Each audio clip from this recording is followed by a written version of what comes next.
Amazing grace, how sweet the sound that saved a wretch like me. Hi, and welcome to Straight Talk About God video. I'm Jack. The secret life of Abraham. What I want to do is show Abraham's connection to God, his calling, his faithing, acting in faith, salvation, and God's blessing of Abraham. It's almost like he had a guardian angel with him the whole time. And then we'll throw in a little bit about the new covenant and how it relates to Abraham. But I'll be using mostly the book of Jasher. Jasher, Jasher. And God had enough respect for Jasher to mention it twice in the Bible. And God repeats himself, pay attention. A lot of good stuff in Jasher. And Jasher is not the name of a man, okay? Sounds like it, but it isn't. It's the upright. Jasher means upright. It's the book of the upright, okay? This is my copy here, book of Jasher, okay? The upright record, okay? What do you know about Abraham? What do you know about Abraham? Until he got into the promised land, what do you know about him? Nothing. Practically nothing, right? We don't know anything at all until he's told to leave his family and go, right? Genesis 11:27 is the first time he's mentioned, right? 11:27. Now these are the generations of Terah, Abram's father. Terah. Terah begat Abram, Nahor, and Haran.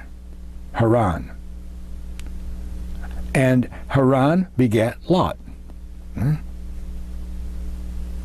That's all, right? What else? And then in verse 31, let's see, is that right? 27? Yeah, in verse 31 is the second time. See, and Terah, it took Abram his son, and Lot, the son of Haran, his son's son, and Sarah, the daughter-in-law, his son Abram's wife. Terah took, okay? Abraham didn't take, Terah took. And they went forth from Ur of the Chaldees to go into the land of Canaan, and they came into Haran and dwelt there. Okay? And the days of Terah were 205 years, and Terah died in Haran. Now you know that there's no chapter and verse in the Bible, don't you? When it was written, God didn't say, oh, okay, Moses, here comes chapter 12. Okay? Because right away, Terah lived, and then he died in Haran. Now the Lord said unto Abram, get thee out of thy country, from thy kindred, from thy father's house, and into the land that I will show you. And then he talks about promises here, about he's going to be a multitude of descendants and nations and kings and all that stuff. And then in verse 4, right away in verse 4, it says, so Abram departed, as the Lord had spoken unto him, and Lot went with him. Get out of the land and from your kindred.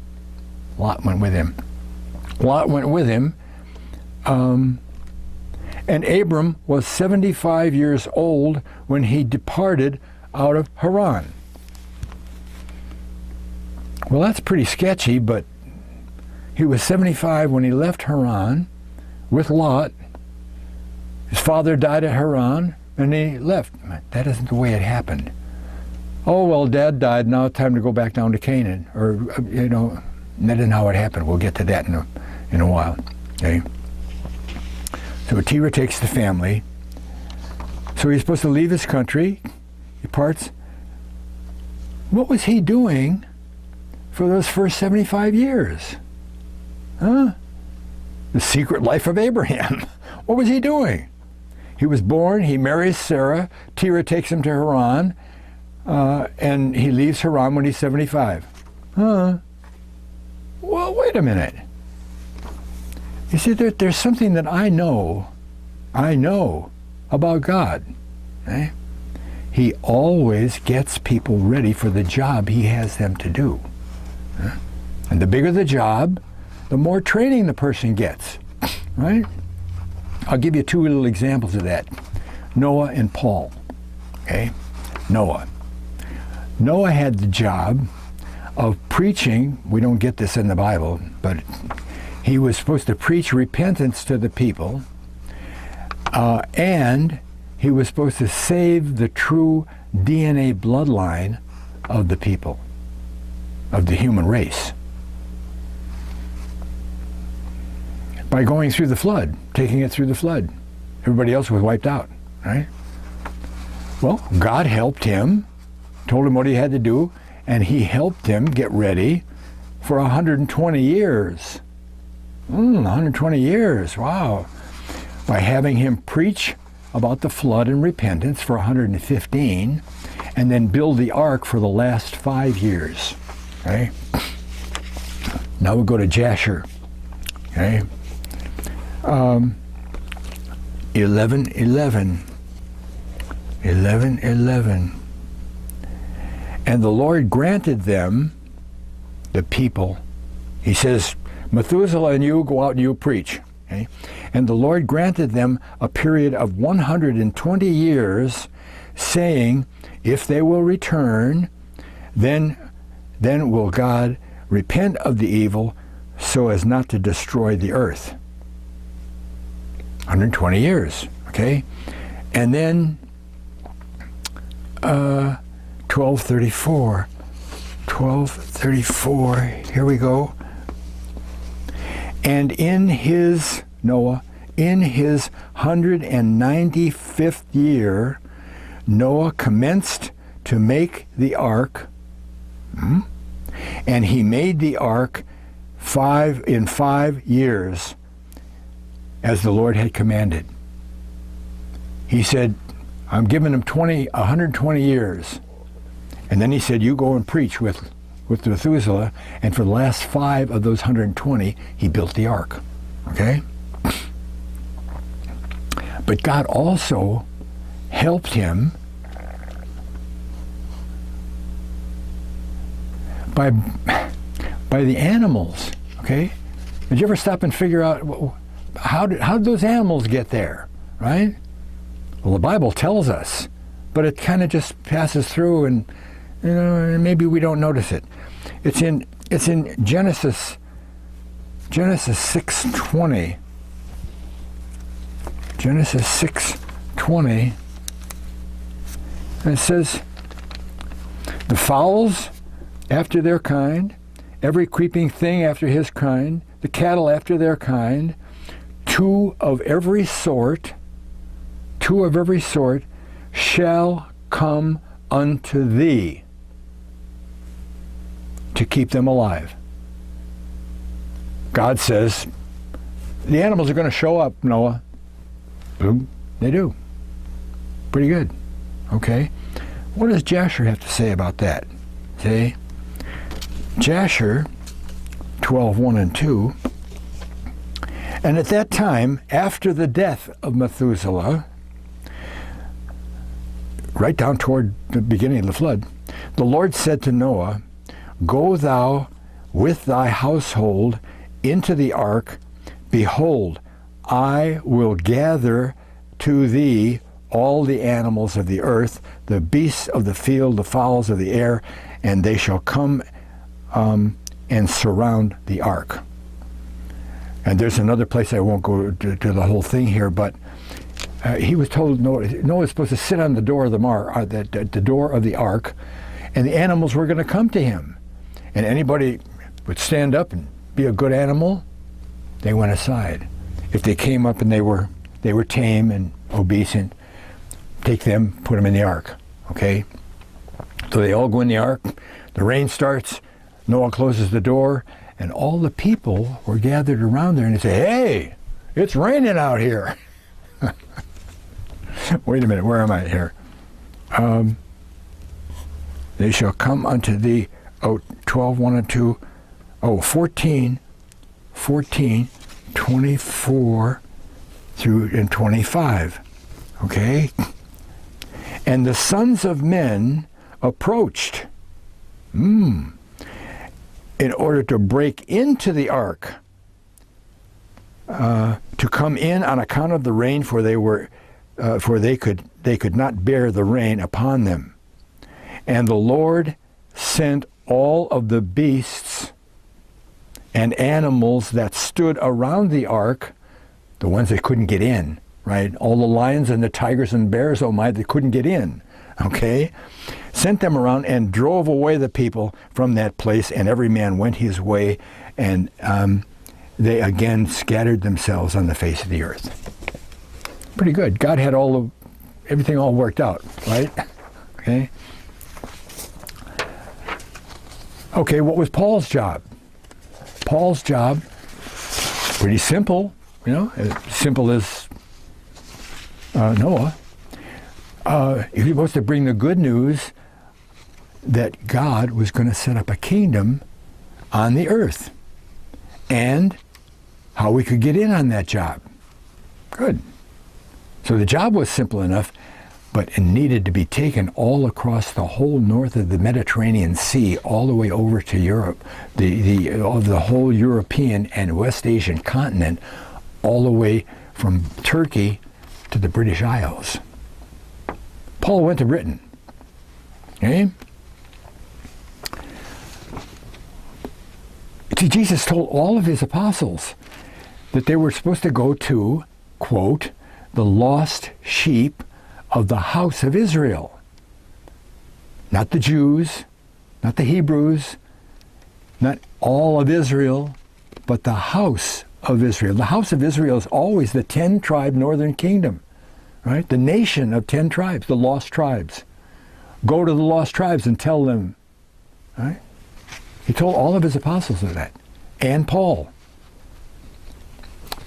Well, the places that Paul visited were all the places where the exiled Israelites had settled when they were moving across northwest Europe to British Isles, right? Remember, he said he was going to go east into Asia, and the Spirit said, don't go there. Peter and Thomas are going to take care of that. The main body of the 10 tribes went all the way to northwest Europe and the British Isles. And some people stayed where they settled on the way over there, right? Well, Paul had to have the knowledge. Oh, well, wait, he was a pretty smart guy, didn't he? He had a doctor's degree with Gamaliel. He knew the scripture. But he had to have the knowledge and the courage, the confidence to accomplish that job. That's why God sent the resurrected Jesus to personally teach Paul the true interpretation of the Old Testament. See, all that stuff in the Old Testament that points to Christ that the Jews missed, right? God had to show him that.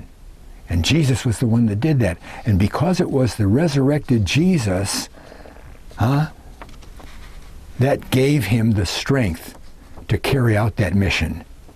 I mean, look, he had 3 different missions. He walked around 1,000 miles over the years.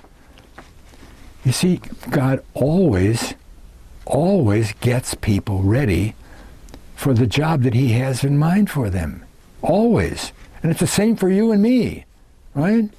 True believers, that are accomplishing something for God will be found doing what they were already trained to do before they started doing it, right? It'll be the same kind of thing, but it'll be in God's direction. You know, a person doesn't turn around one day and do brain surgery for God, right? Well then, can we conclude that God did the same thing for Abraham? Of course, right? And it wasn't by going to summer camp for a year, was it? Right? See? And it certainly isn't as we've seen portrayed in the movies, okay? You know, Abraham wandering around the desert one night and God calling at him out of a cloud something. Hey, you! You know? No, right? Abraham had the job of fostering some 3 billion descendants all through history, you know? I mean, for 4,000 years, you know? And today, there are more than 1 billion Israelites in the world, descendants of Israel, right? And we're not counting Esau. He's not an Israelite. Ishmael, not an Israelite. The sons of Keturah, you know, they were all born before there were any Israelites. Look at it this way. Jacob was the very first Israelite, because that was when his name was changed to Israel, right? When he wrestled with the angel. He was the very first Israelite. So from that point on, all of the descendants were Israelites. Before that, none of them were, right? Okay. Well then, God must have taught Abraham all the stuff that he would need and give him the resources to get on with the job, the way he does it with everybody. We never know anything about that. We never heard anything about that. That's the secret life of Abraham, okay? The only things we know in the Bible are the instructions to leave home, etc. How did God give Abram the knowledge and the courage to start a new life in a place that God didn't even tell him where the location was, right? We don't see that. He said, get up and go and I'll tell you when to stop, right? And he was over 50 years old when he left Haran. When he left Ur. What was his life like for those first 50 years, right? God must have been getting him ready, teaching him and supplying things that he needed to do the job. Well, it's Jasher to the rescue, right? Because most of what follows is going to be out of Jasher, with some of the Bible mixed in for confirmation. So Abraham's born about 1948 years after Adam, okay? And don't quibble about dates, okay? And he was born in Ur, in the Babylonian Empire, ruled by Nimrod, okay? His father Terah was 70 years old when he was born, right? And Terah, his secret life we don't know anything about either. Oh, who was he? What did he do? What was his job? He was a high personage in the court of Nimrod, the emperor, right? He saw Nimrod face to face, talked to him, right? He was a high mucky muck, which means he was rich, right? Had a lot of servants, all that, okay? There's even an indication in Jasher that he was the idol maker for Nimrod. Okay, well, when Abram is born, Nimrod's astrologers and soothsayers, they see an alignment in the stars, and they say, "Oh, heavy stuff." Okay, and maybe we should tell Nimrod. Right? Here's what Jasher says about that. 19:3-4. And all the wise men of the king and his conjurers and were were astonished at the sight in the stars. And the sages understood this matter, and they knew its import. And they said to each other, "This only betokens the child which has been born to Terah this night, who will grow up and be fruitful and multiply and possess all the earth. Whoa.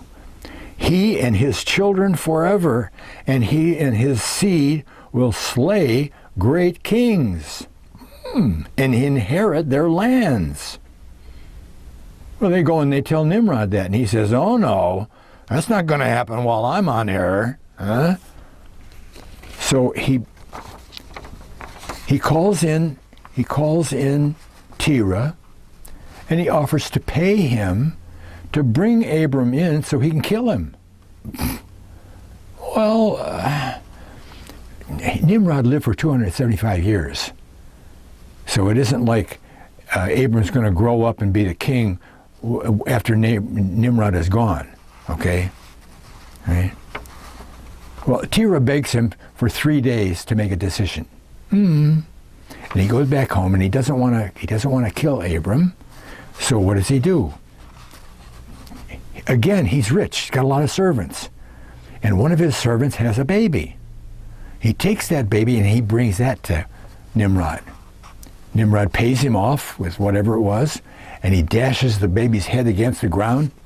End of story. Go, okay. Terah's paid off. What happened to Abraham? Well, he didn't get killed.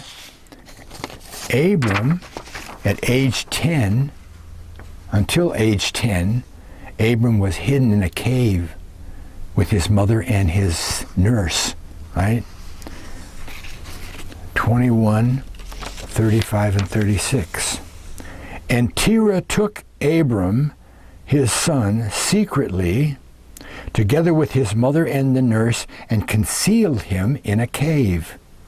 And he brought them provisions monthly.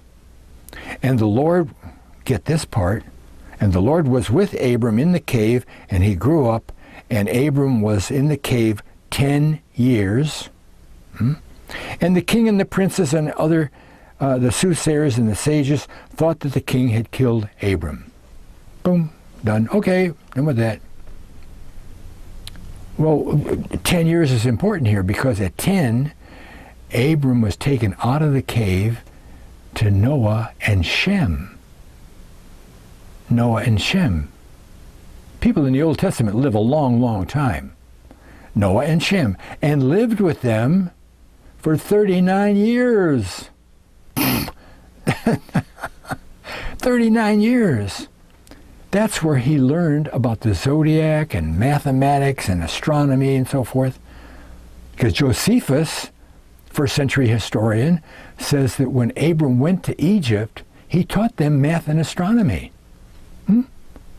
He learned that with Shem and Noah. Huh? Okay? 22, 5, and 6. 22, 5, and 6. And when Abram came out from the cave, he went to Noah and his son Shem. And he remained with them to learn the instruction of the Lord and his ways. And no man knew where Abram was, and Abram served Noah and Shem for a long time. And Abram was in Noah's house 39 years, and Abram knew the Lord. Wow, get this part. He knew the Lord from 3 years old.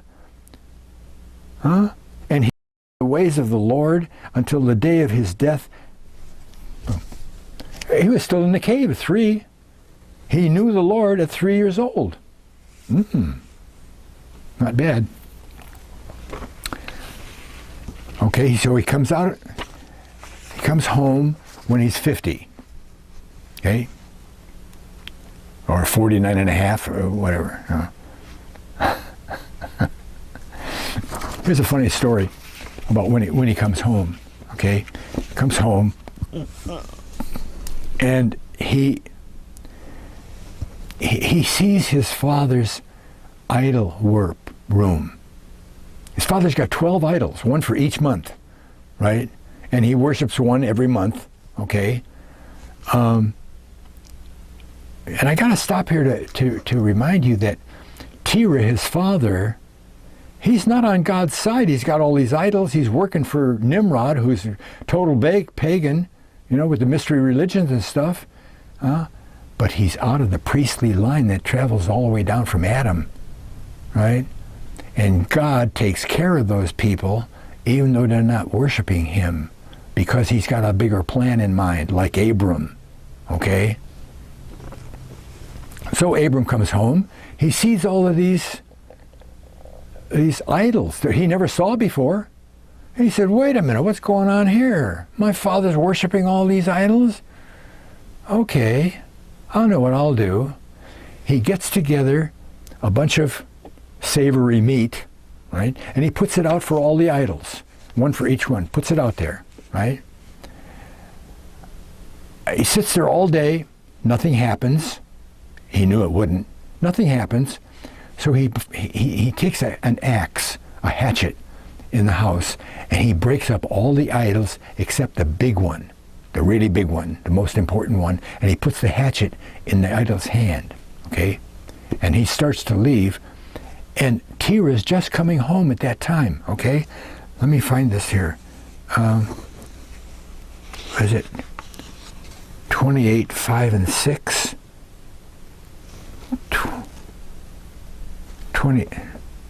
13 and 14. And in the okay. Well, I didn't do that part here. He came home at 49. I was supposed to read this part to you, but I didn't. 13 and 14. And in the 50th year of Abram, the son of Terah, Abram came forth from the house of Noah and went to his father's house. And Abram knew the Lord and his ways and instruction, and the God and the Lord his God was with him. Right now.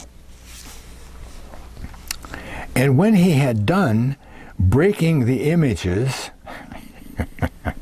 he placed the hatchet in the hand of the great God, which was there before them, and he went out. And Terah his father came home, and for he had heard at the door the sound of the striking of the hatchet. So Terah came into the house to know what it was about. And Terah, having heard the noise of the hatchet in the room of images, ran to the room of the images, and he met Abram coming out. Okay?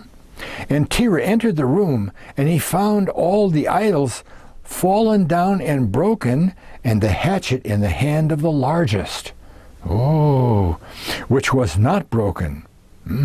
And the savory meat which Abram his son had made was still before him. And when Terah saw this, his anger was kindled greatly, and he hastened and went from the room to Abram, and he found Abram his son sitting in the house, and he said to him, "What is this work that thou hast done to my gods?" And Abram answered, he said, "Wasn't me." Answered as Terah his father, and he said, "Not so, my lord. I brought savory meat for them and put it before them. And when I came nigh to them with the meat that they might eat, they all at once stretched forth their hands and started to eat before the great one had stretched forth his hand. And the large one saw their works that they did before him, and his anger was greatly kindled and violently against them. And he went to the house and found the hatchet, and it was in the house. And he came and he broke them all apart, and behold, the hatchet is still in his hand. This is part of his plan, right? This is his plan. And Terah's anger was kindled against his son Abram when he spoke thus. And Terah said to Abram, his son, in his anger, What tale is this that thou hast said? Thou speakest lies to me. They couldn't do that. They couldn't do that. Abram said, See, what are you worshiping here? A bunch of stone and wood and gold and stuff? They can't do anything at all. What's wrong with you?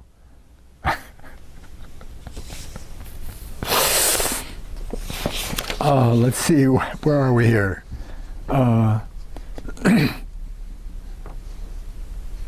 Okay, well, somehow or other, Nimrod found out that Abram was still alive. 50 years later. What? He's still alive? He calls Terah in. He said, What did you do? What did you do? Explain yourself. Why did you do this? Well, I didn't. It wasn't me. To save his own neck, he blames Abram's older brother, Haran. He said, well, Haran counseled me and said that I shouldn't do that. I should save Abraham alive. Nimrod says, okay. He gets Abram and Haran, brings both of them in there. See? And Haran is not a very good guy. Okay, I got to put that in there. But he says, okay, you guys are in trouble. And he gets a bunch of soldiers together, and he says, go out to the furnace, and for 7 days, throw all kinds of stuff in there and heat it up as far as possible. 7 days, right? It gets so hot. He says he's going to throw Abram and Haran in the furnace, right? Like Shadrach, Meshach, and Abednego, in case you thought maybe that was too much, right? It's in the Bible, right? So they heat the thing up, and they're going to throw Abram and Haran in there, and 12 soldiers die from the heat, right? He finally gets in there, and after 3 days, they look in there, Haran is dead, and Abram is just walking around. Nimrod says, uh-oh, I'm in trouble. Wait a minute, what do I do here? So he says, go tell Abram to get out of there, right? Soldiers go over there, and they get too close, and 8 of them die, right? And Nimrod calls him. He said, come out of there. So what is, let's see, 12 soldiers die, 34, 39, 34, 39, 43, and this thing seemed very wonderful in the eyes of the king and the princes, that Abram was saved from the fire, and Haran was burned. And the king, here's where it starts, okay? Here's where it starts. Abram comes back from Noah and Shem. He's just a small matter of time, maybe a month, I don't know how long, but just a small matter of time before he's called in and thrown in the furnace. Well, what's he got to work with? What does he come back from Noah's house with? A huge flock of sheep? No. Gold and silver? And no. He's, what? God's going to start to get him ready to do his job now. He taught him, now he's going to supply him. Okay? And the king gave Abram many presents. And he gave him his 2 head servants from the king's house. The name of one was Oni, and the name of the other was one that we know from the Bible, right? Eleazar. Eleazar is always with Abram in the Bible, okay? And all the kings, princes, and servants gave Abram many gifts of silver and gold and pearl, and the king and the princes sent him away, and he went in peace.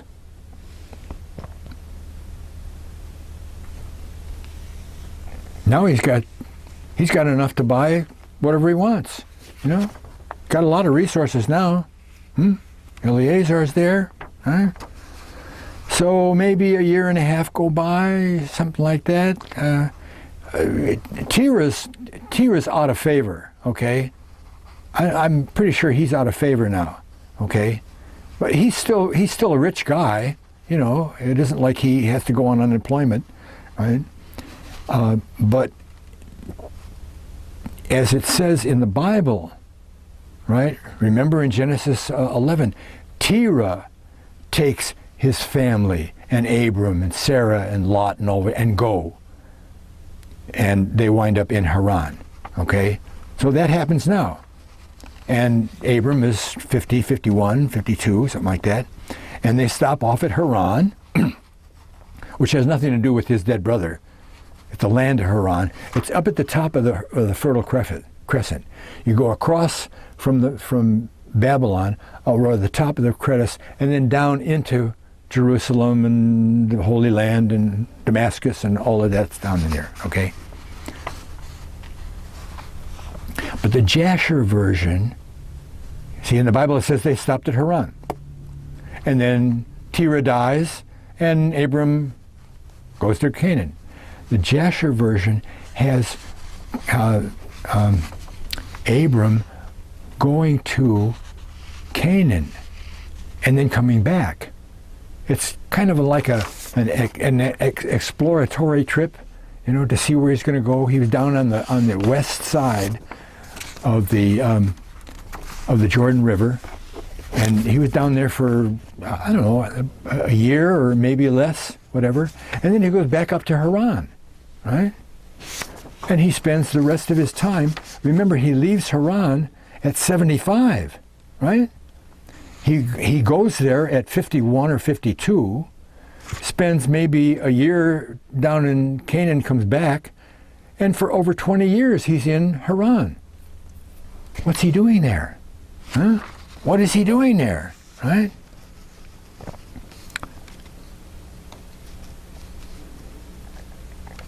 Let's take a look at that same account in 38, 21, 26. 38, 21, 26. And many of the people of Haran, about 72 men, followed Abram, and Abram taught them instruction from the Lord and his ways, and taught them to know the Lord. And in those days the Lord appeared to Abram in Haran, and he said, behold, this is the promises again, all right, that we didn't talk about in the Bible. Behold, I spoke unto thee 20 years back, go forth from thy land, from thy birthplace and thy father's house, to the land which I will show thee, and give it thee and thy children, for there the land that I will bless thee, and make thee a great nation, and make thy name great, and thou shalt then shall all the families of the earth be blessed. Right? Now therefore arise and go forth from this place, thou, thy wife, and all belonging to thee, also every one born in thy house, and all the souls that thou hast made in Haran. We'll detail that in a minute. And bring them out with thee from there, and rise and return to the land of Canaan. Return to the land of Canaan. Okay?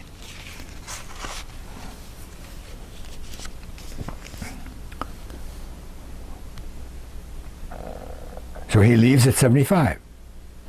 What's going on in Haran? Huh? What's going on? God is getting Abram ready for the final trip down to Canaan. All right? And Terah took his son Abram and his grandson Lot, the son of Haran, and Sarah, his daughter-in-law. Remember, this is from Genesis, from the Bible, right? And all the souls that were in his household, and went with them from Ur to go to the land of Canaan. And when they came as far as the land of Haran, they remained there. Okay, that's what the Bible said too. For it was exceeding good land for pasture. See that? And sufficient extent for those who accompanied them. Because he had all these people that came after him when he got all the presents and everything, right? And those guys adhered to him, and he taught them about God. You know, he was evangelizing everybody he went, right? And the people of the land of Haran saw that Abram was good and upright with God and men, and that the Lord was with him.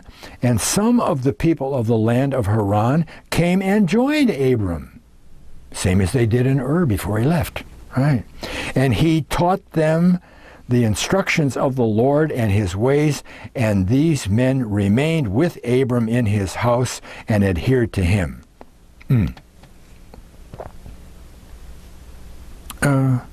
1 and 2. It's a great place. It's a big, long place. It's got wonderful pasture. And for 20 years, they raised sheep, right? Remember the story about Lot and Abram, and the herdsmen are in trouble because there's too many sheep for the land, right? Right? And they separate and they go down. See what happens? The people of the land, they started arguing with the herdsmen, and there's a big brouhaha. And Abram says, let's not fight here. We're family. Here, look down there. Look out there, see? They're way up above the Dead Sea. Look down there, and you take one place, and the place you take, I'll take the other one. Okay? Well, the valley looked the best. You know? So Lot chose that one. He said, okay, I'll take that. See? And Abram was left with the part that God really wanted him to have in the first place. It was the place he went when he went down to explore what's going on the west side of Jordan, down near Bethel and Hebron and all those places. Because actually, he'd be closer to Shem on the west side of Jordan. That's important. Eh? Because Shem had founded and was the king of Salem, Jerusalem. Yeah, we'll see that. So Lot settled on the east side of Jordan near Sodom. It's up kind of at the north end of the Dead Sea on the east side of Jordan, Sodom. And word came to Abram that Sodom and Gomorrah had been conquered, and Lot, all his stuff and his family and everyone taken captive. Abram says, no. He got together some servants, and he went over the top of the Dead Sea and fought with the 4 kings that were there that conquered Sodom and Gomorrah and took all the captive away and the booty from all the cities. Sodom was not just one city, it was kind of an area with over cities with Gomorrah, and a couple other cities were in there. Okay? And he fought with them, right, all the way up to Damascus. That's what the Bible says, okay? But first we'll take a look at Jasher 44, 1 and 2.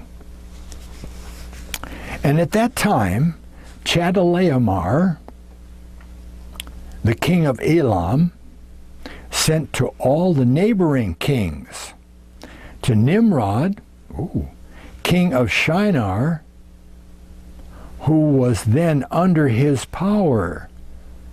Chedorlaomer came to power, and Nimrod wasn't the emperor anymore. You know, he was just under his power. And to Tidal, king of Goyim, and Arioch, king of Elasar, with whom he made a covenant, saying, come up to me now and assist me, that we may smite all the towns of Sodom and its inhabitants, for they have rebelled against me these 13 years. You're supposed to be a tribute to the king, to the emperor, whatever. They weren't doing it, right? And these 4 kings went up with all their camps, about 800,000 men. Whoa, that's a big army. Whoa. And they went as they were, and smote every man they found and in their road. 800,000. Wow. Well, let's see what Genesis talks about with that. We want to get that in here, and that's in Genesis 14.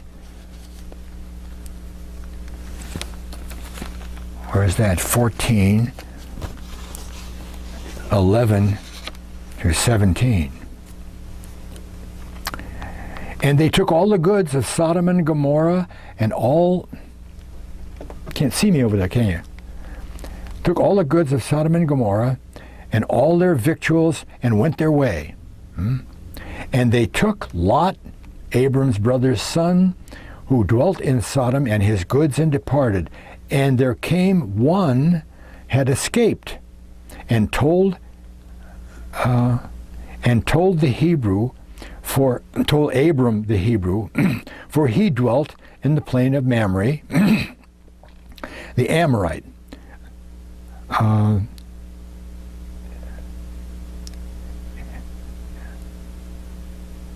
And there were a couple of other people that were confederate with Abram. And Abram, verse 14, and when Abram heard that his brother was taken captive, he armed his trained servants, born in his own house, 318. He had a lot of servants. 318, and pursued them, the kings, to Dan. Now, Dan hasn't been born yet, right? But you remember Dan went way up north, up almost to Damascus, and conquered a city up there and claimed that for their inheritance lot, okay, up to that area.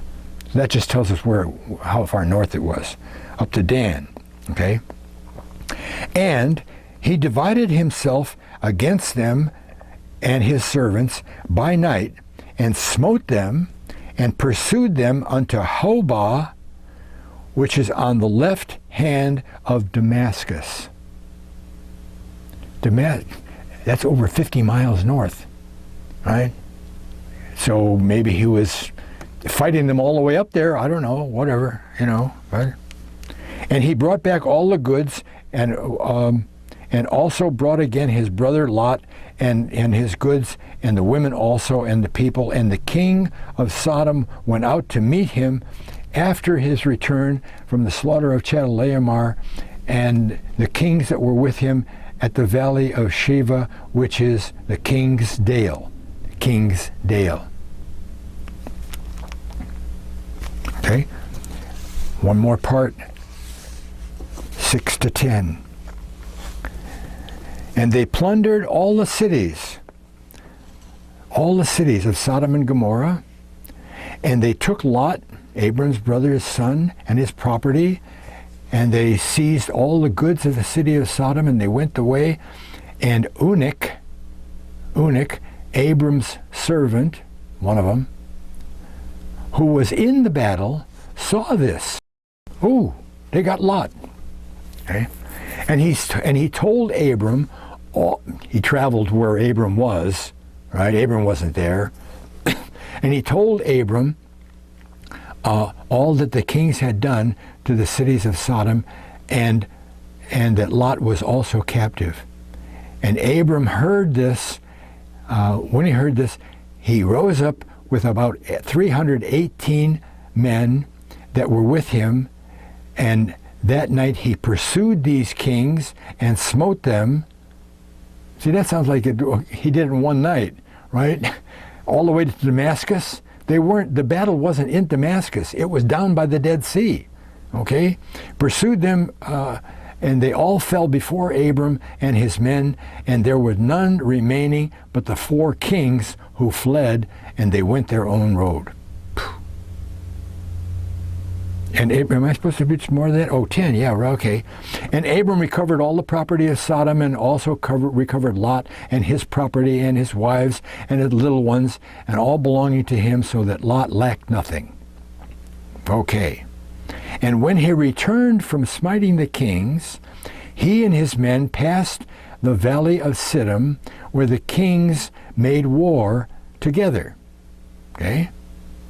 And Bera, the king of Sodom, and the rest of his men that were with him went out from the lime pits into which they had fallen. That's because they fled and they lost the battle. Okay? They went out to meet Abram and his men. Okay? Skip 2 verses. And all the kings of Sodom and Gomorrah were there with their servants, and they approached Abraham and they begged him to return. But sounds like a regular story, right? But it's not, right? Because the very next part of the account is extremely important. Remember I said earlier that Shem was the king of Salem, right? Okay. After beating the kings, when Abram got back with the spoils of the people, a priest, with a capital P, a priest of God shows up. Just out of the blue, I guess. Here's Abram with all this stuff, and he's come back, and the kings are there, and oh, who are you? We'll find out who that was in Genesis 14, 18 through 20. 18 through 20? You know this story. You've heard it before, right? This is what I skipped in Jasher, okay? And Melchizedek. Melchizedek. Oh, we know him. Melchizedek. Melchizedek, the king of Salem. Oh, the king of Salem. Melchizedek. Let me inform you that Melchizedek was not his name, right? Melchi means king. Zedek means righteousness. He was the king of righteousness. That was his title. His title, not his name. Okay? He was also the king of Salem, Jerusalem, right? Well, Salem is peace. So because we don't know anything about this guy, all of a sudden he shows up, and oh, well, it was this and there was that, there was a Christophany. It was Christ before, when he came down, speculation volumes about who Melchizedek really was, when Jasher tells us. But here's what this says in the Bible. And Melchizedek, the king of Salem, brought forth bread and wine, and he was a priest of the Most High God. All right. And he blessed him and said, Blessed be Abram of the Most High God, possessor of heaven and earth, and blessed be the Most High God, which hath delivered thine enemies into thine hand. And he, Abram, gave him tithes of all. And all you have to do is delete those 3 sentences, and you'd never know that they were deleted. The next verse says, and the king of Sodom said unto Abraham, give me blah, blah, blah. He came back, he brought the stuff, and the king of Sodom said, same as Jasher. But what does Jasher have to say?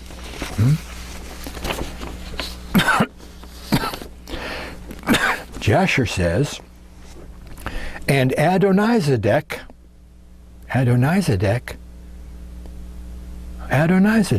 same guy came, wait a minute, Adonai, as we know, is one of God's names that they use, right? Instead of Jehovah, they say Adonai, Lord, Adonai, Lord of Zedek, righteousness, Lord of righteousness. It's the same guy as the king of righteousness, right? Right? Adonizedek, right? King of Jerusalem is what this says. Adonizedek, the king of Jerusalem. King of Salem. Salem was called Jerusalem before it was called Jerusalem, right? The same was Shem. Shem went out with his men, he didn't show up alone, to meet Abram and his people with bread and wine, and they remained together in the valley of Melchizedek, the valley of the kings. Remember earlier it said the valley of the kings, okay? The valley of Melech. And Adonizedek blessed Abram, and Abram gave him a tenth of all that he had brought from the spoil of the enemies. And Adonizedek was a priest before God. It's the same guy. Adonizedek and Melchizedek are the same guy. It's got to be the same person, right? And additionally, Josephus says that he had a whole entourage. This says men. Melchizedek doesn't say anything about men. His men. And he brought him nuts and figs and bread and, a lot of stuff to eat for his men, right? For his 318 men who beat 800,000. How did that happen? God, right? God, Again, God is taking care of Abraham with everything he does. He supplies him. He taught him everything he needed to know, and he kept reminding him that he was there for him as he went, all the places he went. And Abraham sets up an altar and prays to God every place he goes, right? Oh, did I miss anything here? See, 10, 12, first account.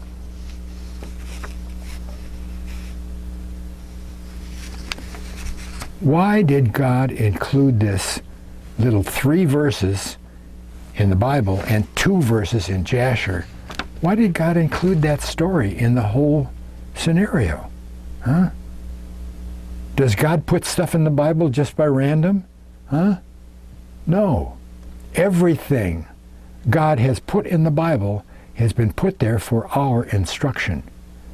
And it all has a definite reason behind it. Okay? Why did he put in about Melchizedek showing up? Right? And again, this story could have been just left out.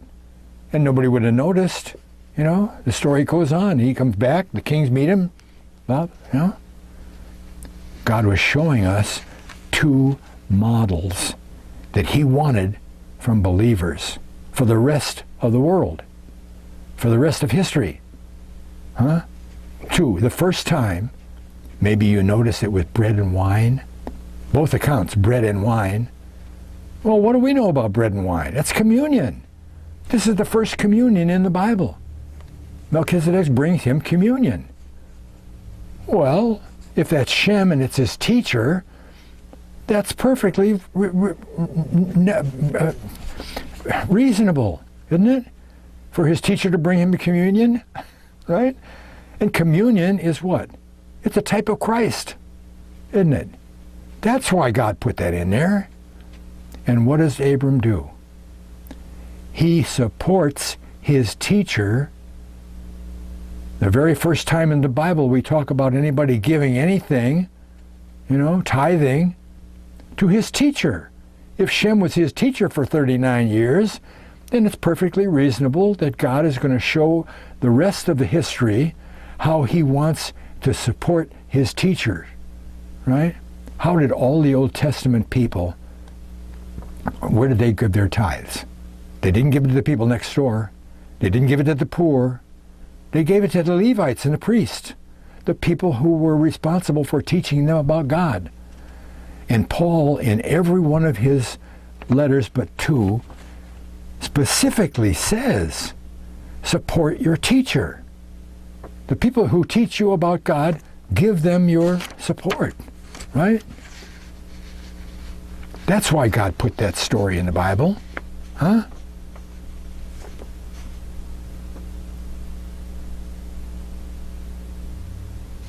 Anyway, they're back in the Holy Land after all that happens, and Ishmael is born. He's born to Hagar, and he's not... God said, your descendants are going to be, you're going to have a kid, your descendants. Oh, it's Ishmael. But she's born from an Egyptian handmaid, Hagar, not by Sarah, his legal wife. What about that promise? Huh? Anyway, Abram is 87 when Ishmael is born. We jump to Isaac. Isaac, he's the child of promise, isn't he? Huh?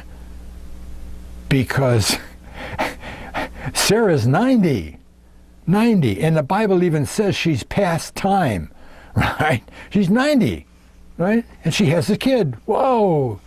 Children of promise, right? Well, Jasher says that Abraham was living with the Philistines at that time. And you may remember in the Bible account, there's one time when he goes and he lives with Abimelech. And he's friendly with Abimelech. This is before the Philistines and the Israelites were at war with each other. There were no Israelites, right? Right? Okay? So they weren't enemies. Well, when Isaac was born, after he was born, he was weaned, right? And when he was weaned, Abram threw a big party. Okay? Now I want you to notice who was at that party, right? 57, 1 through 6. And it was at that time, at the end of the year and 4 months of Abraham's dwelling in the land of the Philistines in Gerar, that God visited Sarah, and the Lord remembered her, and she conceived and bare a son to Abraham. Whoa, 90 years old. And Abram called the name of his son, which was born unto him, which Sarah bare to him, Isaac. Isaac. We know that. Okay? And Abraham circumcised his son at 8 days old, as God had commanded Abraham to do unto his seed after him. And Abram was 100 years old, and Sarah 99, 90 years old. And Isaac was born to them. And the child grew up, and he was weaned. And Abram made a great feast. A great feast upon the day that Isaac was weaned. Here's the good part. Who was there? A lot of people were there, but all the great people were there. It says, and Shem and Eber, and all the great people of the land, and Abimelech, the king of the Philistines, and his servants, and Phicol, the captain of hosts, came to eat and drink and rejoice at the feast which Abram made upon the day of his son Isaac's being weaned. Shem showed up. Well, he came across the mountains into the Philistines, and what? Shem. Well, wait a minute. Shem and Eber? Eber is 7 generations back behind Abram. He's great-grandfather number 7 from Abraham. And he's still alive. Huh? And the most important relationship that I want to put out to you is that Shem is not only Abram's teacher, but he outlived Abraham by 62 years. These Old Testament people lived a long time, right? 62 years after Abram died, Shem died. Huh? Shem is 10 generations back.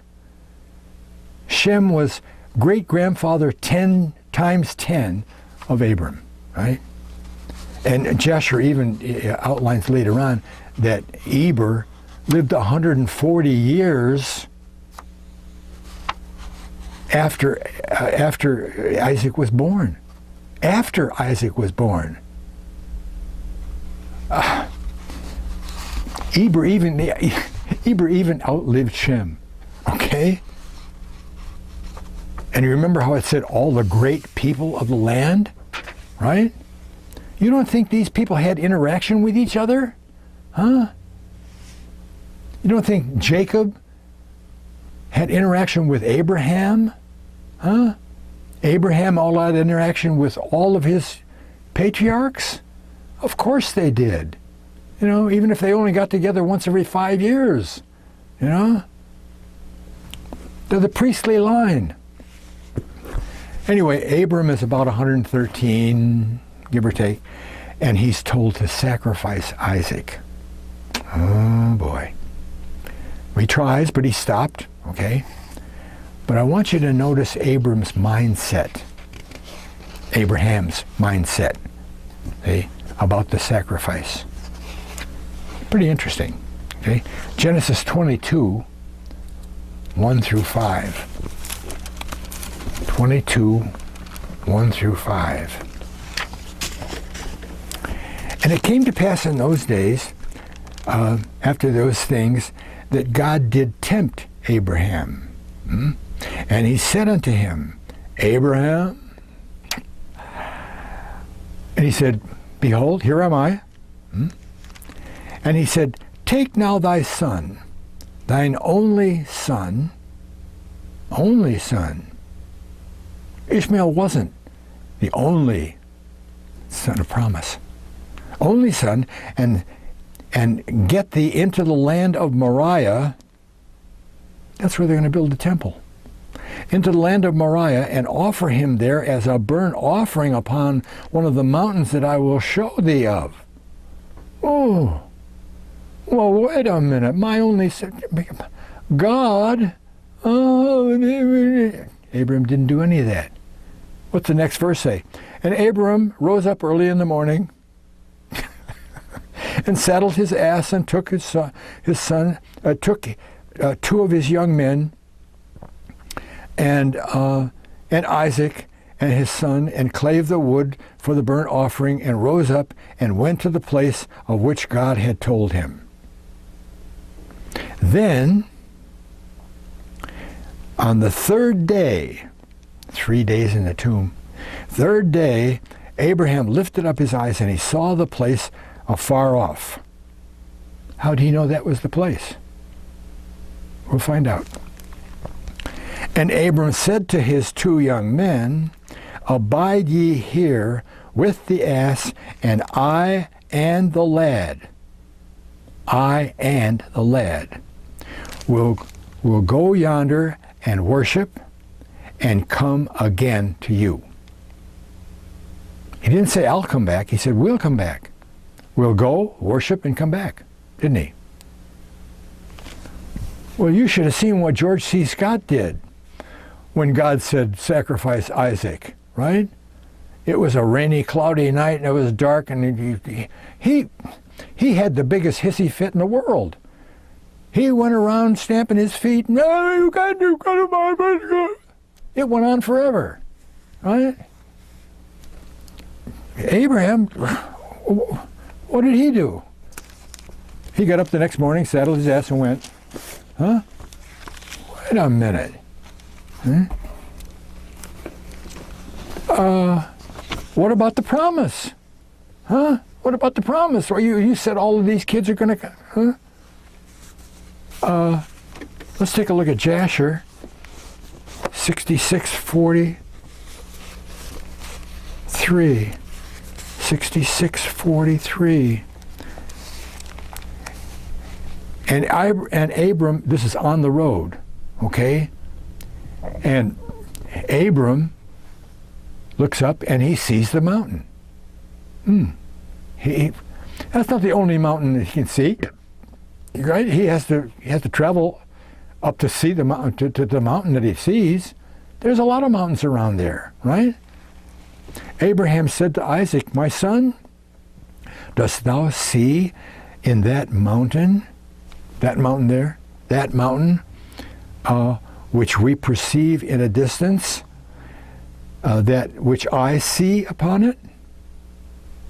And Isaac answered and said unto his father, I see, and lo, a pillar of fire and a cloud, and the glory of the Lord is seen upon the cloud.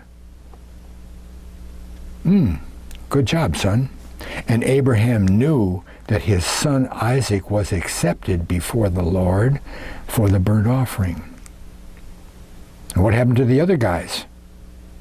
They're still down here, right? Now the only little glitch in there is because it says young men. You'll see why.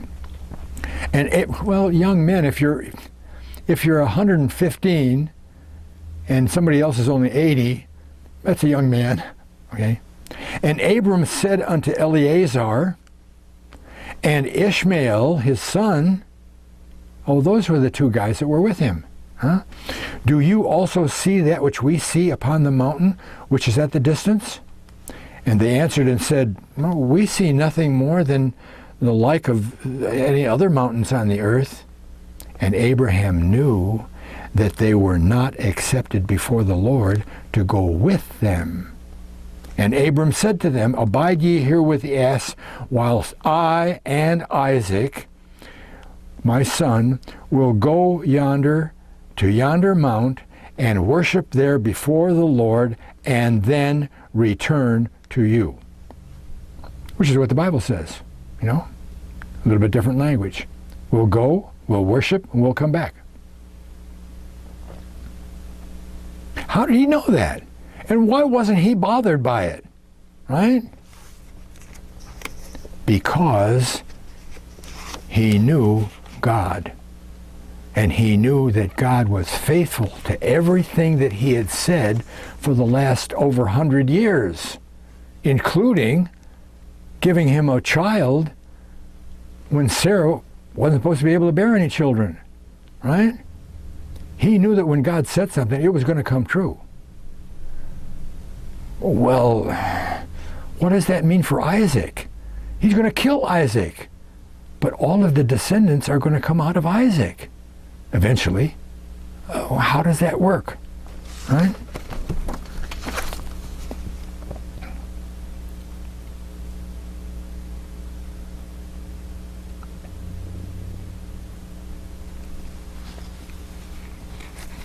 Paul kind of tells us that, doesn't he?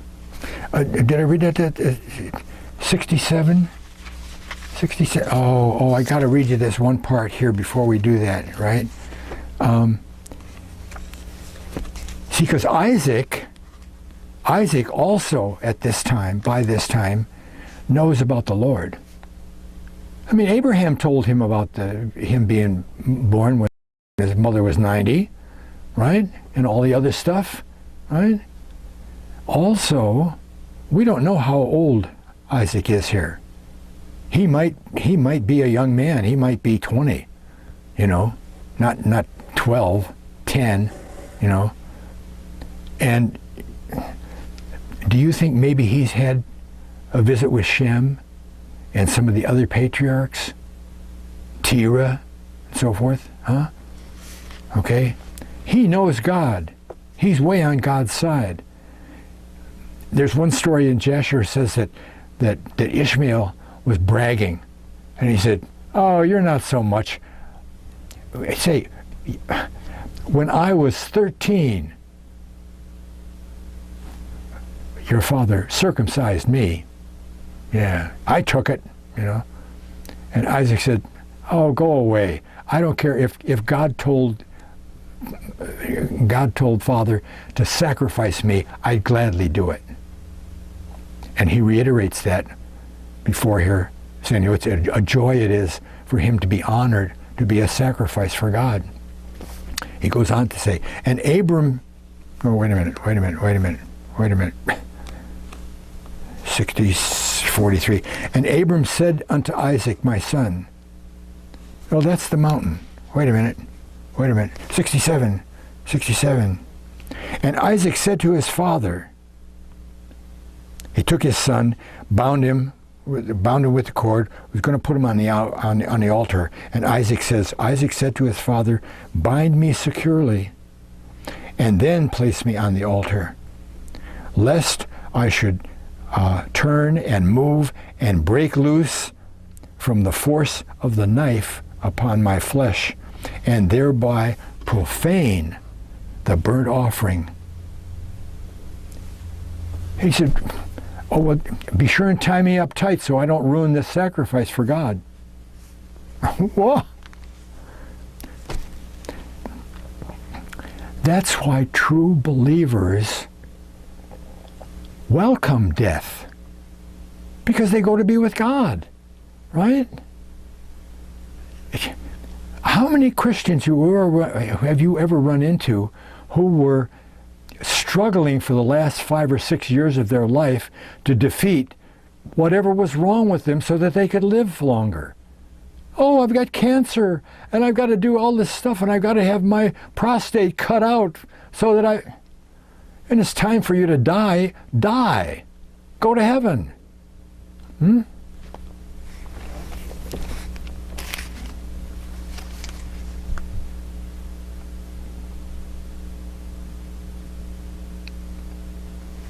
there's not much left of the story after that. Sometime after that, Sarah dies. Abraham takes Keturah for wife. She has 6 sons. He dies at 175, but he doesn't go to heaven. What did you say? He doesn't go to heaven. I think I can show you that. Here's a little bit from my recent video, JAX146, the New Covenant. That's why he didn't go to heaven. In Romans 4:3, Abraham says that Abraham believed, in quotes, believed God, and it was counted unto him as righteousness. But we have to know and take into consideration that the word believe and faith in the New Testament is a verb. They're both verbs. So Abraham didn't just believe God, he acted on his belief in God. And because he acted on that belief, his action allowed God to see him as righteous. That's what happened in the Old Testament. Because the New Covenant wasn't there yet. See? See, from God's view, this is what happens in the New Testament believer. What it doesn't say is that Jeremiah and Ezekiel say, see, Abraham was seen by God as righteous, but he didn't receive God's Spirit in his inward parts, in his heart. That's the New Covenant, right? In your body, not around your body. Dr. Scott used to teach and make the analogy of migrant workers that would come into this country to harvest crops and so forth. They were given a green card. They'd show the green card to the border patrol, and they'd come in and do their crop thing, and then they could go back home whenever they went, right? Green card. Well, Dr. Scott used to teach that Abraham had a green card of salvation. So he was seen by God as saved, but he was reserved from the final saving, so to speak. Okay? When Jesus accomplished his crucifixion and resurrection, the new covenant was ushered in. Yeah? And then Abraham and all those Old Testament saints and David and Samuel and all them. You see, and Samuel, he wasn't in heaven, was he? When the witch of Endor called him up for Saul? Was he in heaven?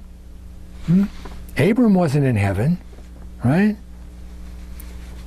Something I have to bring your attention to confirm this, okay? The New Testament is pretty clear about what happens to a believer, a faither, an actor in faith, faither, when they die. Doesn't Paul say absent with the body, absent in the body, present with the Lord? When a New Testament believer dies, boom, up to heaven, right away. Right? That isn't what happened to Abraham, was it? Eh? And those Old Testament people, I bet if you ask 100 people what happened to Abraham when he died, what happened to David when he died, they'd say the same thing that happens in the New Testament. Well, they went to heaven. They didn't. They didn't. Jesus even tells us that they didn't. Luke 16, verse 22 through 26. And it came to pass that the beggar, this is a story about a beggar and a rich man. The beggar's name is Lazarus. Okay? The beggar died and was carried by the angels into Abraham's bosom. Okay? The rich man also died, and he was buried. And in hell, the rich man lift up his eyes, and he sees Abraham afar off. Now, if I ask you if you could see heaven from hell, would you have said, probably not? He sees Abraham afar off, and Lazarus in his bosom. 24. And he cried and said, Father Abraham, have mercy on me, and send Lazarus, that he may dip the tip of his finger in water, and cool my tongue, for I am tormented in this flame.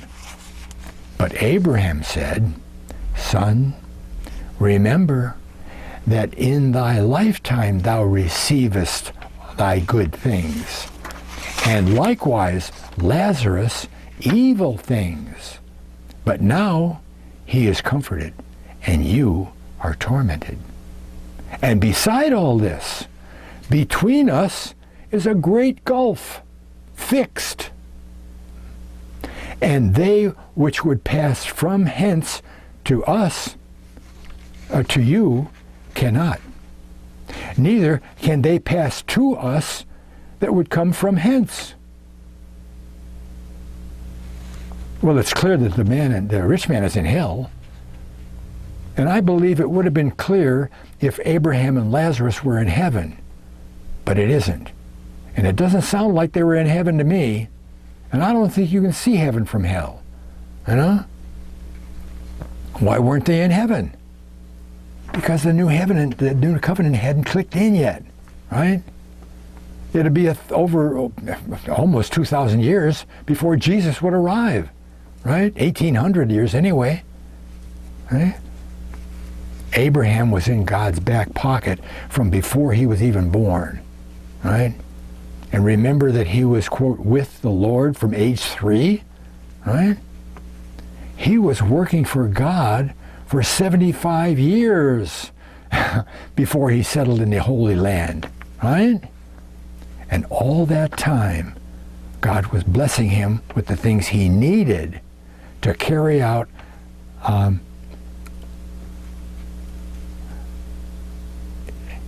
his job of being the nation, the father of the nation, and the father of maybe 3 billion people from then to now, okay? I mean, haven't we heard that Abraham is called the father of faith? Huh? And don't we know that that biblical faith always is acting on some belief in something that God has said, acting in trust that God will help us overcome the obstacles that look like they'll bring us down, right? We want to accomplish something for God, and something's going to get in the way. Something that looks really bad, right? Oh, but what if? God, you said, and I'm going to do. And when you do, when you get out of the chair and start to do, he takes his spirit and puts it in your body. That's the new covenant. The indwelling of the Spirit, right? Faith, trust, and belief in the Old and New Testaments are all verbs, right? Acting in faith, acting in trust, acting in belief, right? And because of what Jesus did, God has promised to put his Spirit inside our bodies and see us as God righteous. Not just man righteous, God righteous. Huh? You want some of that? Thanks a lot for sticking with it to the end. It'll be a long one, huh? I really like the secret life of Abraham. Thanks a lot for watching. God bless.